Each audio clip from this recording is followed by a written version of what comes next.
One of the central elements of the larger myths is the making of meaning,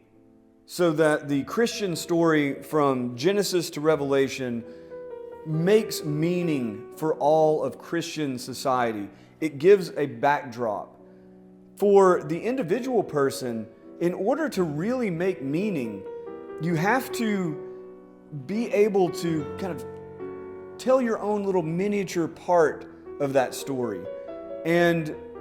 as you get older, to really integrate all of those past experiences, all of those victories, all of those failures, and to see your own life as a story that's continuous with your own past, and a story that's continuous with your cultural past, and hopefully will be a part of that cultural future. So by learning to tell your story, or learning to tell the larger cultural myths, to relate them, it allows you to make meaning, to understand why that victory was so great, or to understand why that failure was not the end of the world. Meaning allows us not only to overcome the kinds of traumas that a failure will inflict on a person, but also in some ways to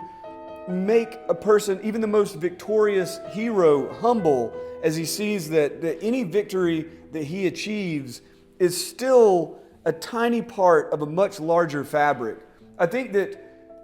overall, the ability to tell one's own story, one's family story, one's city and state and country story, one's civilization's story, it creates a psychological fabric that is basically essential for human beings to move forward in a world of obstacles and trials.